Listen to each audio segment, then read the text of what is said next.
Welcome back to Morning Line, everyone. Nick Beres here. My guest is David Rahm. He is the founder of a concept called New Camelot. Nice to have you on. David, I want you to know that a knight is sworn to courage.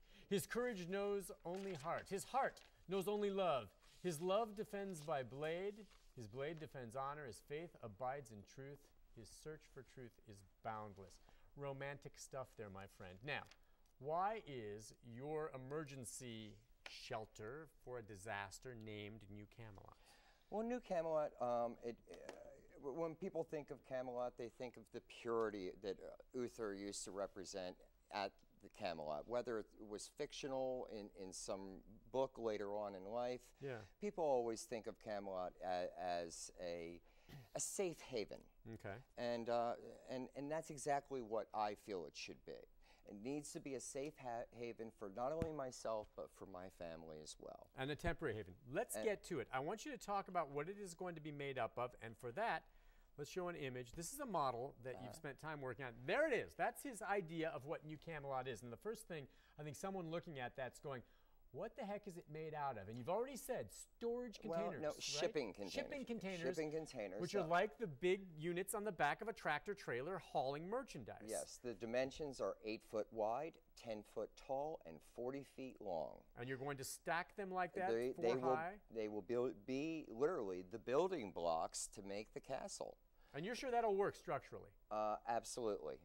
The strengths and tolerances, I have the right people on that, but you can actually stack them full 8 stories high on ships. So that's right. You've seen that. So in a nutshell then, folks will, individuals who choose to invest in this, and we'll talk about what the cost can be, will stock half of the unit with foodstuffs, and the other half will be a temporary living quarters? There's a few different things that in order to join New Camelot that you have to do. And of course, stocking your unit with a minimum of 9 months worth of food and supplies.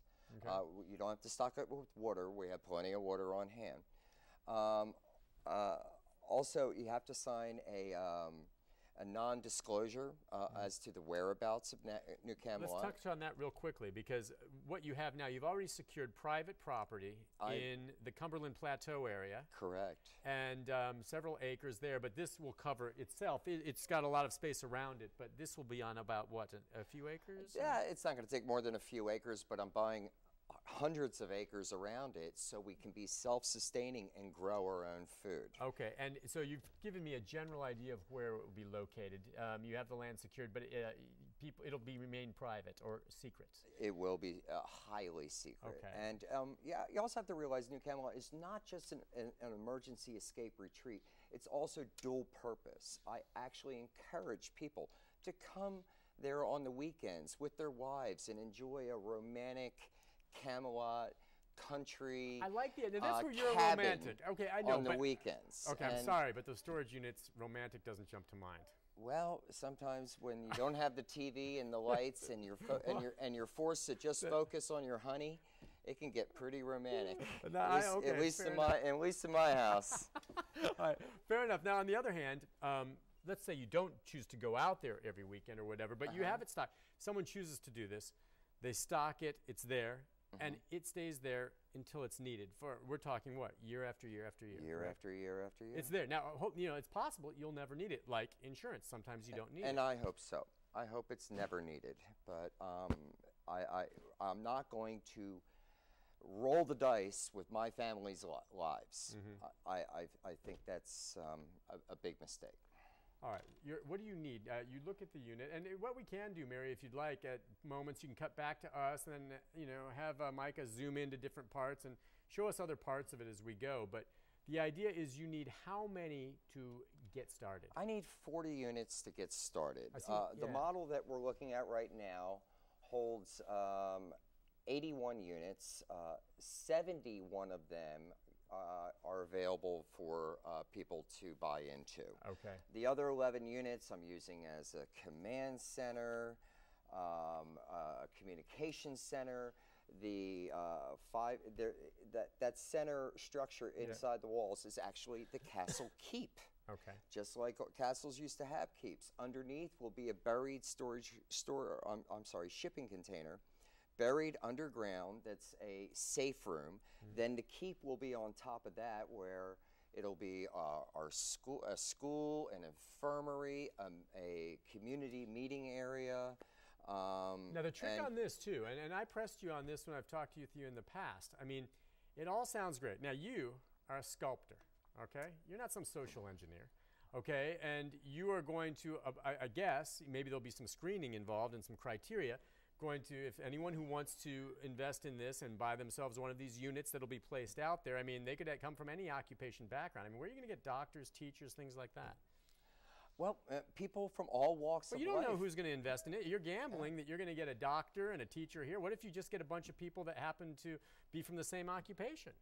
You know, I mean, what if you don't have any doctors that want to go do this? What if you don't have any teachers that want to go do this? Well, variety is the spice of life. I know, but I'm just saying, I mean, how will you have schools? See, it's a lot. Gotcha.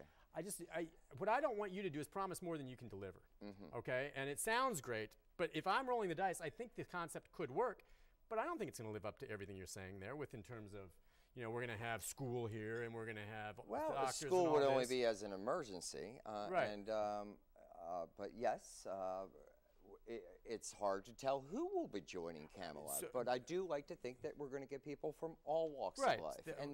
And you have to understand, just because somebody is a banker doesn't mean he doesn't have hidden talents in horticulture, or a hidden talent in massage therapy or something like that, or you know, or herbal medicine. People, just because you're a farmer doesn't mean that you can't be a rocket scientist in some other field. That's true, but see, that to me is almost like a cherry on top. The appeal for someone like me, and I think for a lot of people who are worried about what might come down the road, you know, if you don't provide me with school, I really don't care. All right, because if there's a disaster of this magnitude where I have to run to this thing, I'm going to be most concerned with having shelter and foodstuffs and supplies to get by. Now, certainly medical care is important, but that's really, I mean, you're not trying to create a new village here. This, to me, I hope, whatever the circumstance, is going to be a temporary escape. Now, temporary could mean anything, I suppose, from a few weeks to possibly a year or two. I don't see this as being a permanent place I'm ever going to want to live. True. Okay, so it's temporary. It is rustic. I mean, we are offering quite a few amenities. I mean, there will be a wood-burning stove in each unit. There'll be plumbing in each unit. There'll be a toilet in each unit. There'll be a utility sink. I'll have electric wiring with long-lasting LED emergency lighting.